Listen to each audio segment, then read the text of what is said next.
પરંતુ કે છે ને જગ્યા વગર અટકી રહેલું છે. જો જગ્યા થાય તો સુરતના પણ ટક્કર મારે એવો સત્સંગ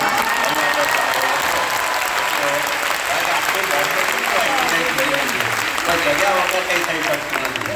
સુરતમાં તો સત્સંગની જગ્યા છે જ એટલે બધા ભેગા થાય છે. તો ગઈકાલે 31,000 થયા અને બીજા આવી શક્યા નહીં વરસાદથી. તો પછી હવે અહીં સત્સંગનું બધું વધવું જોઈએ. અને સંકલ્પ મૂર્તિ મોટારી બાપાનો સંકલ્પ છે અહીંયા આગળ એવું ભવ્ય અક્ષરધામ બને અને 100 એકર અને બીજા 150 એકરમાં બનાવવાનો એમનો સંકલ્પ છે.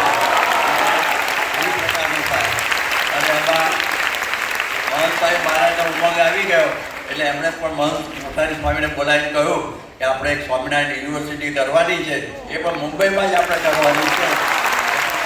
મોટારી સ્વામીને કેમ કરી દેવાનું કે હવે આપણે સ્વામી અંદર ભણ્યા છે એટલે ખરેખર જગ્યા મળી જશે.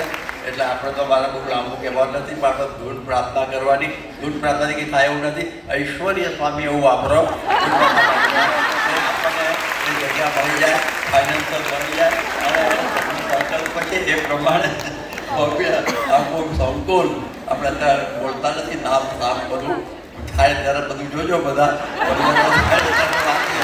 તો એ પ્રમાણે એવો સુંદર સંકુલ થઈ જાય તો આખું મુંબઈ રંગાઈ જાય એવી બાપા કહેતા હતા. એનો ઘંટો લાગી જાય એવી મહારાજ સ્વામી અને મોહન સાહેબ મહારાજના ચરણોમાં પ્રાર્થના.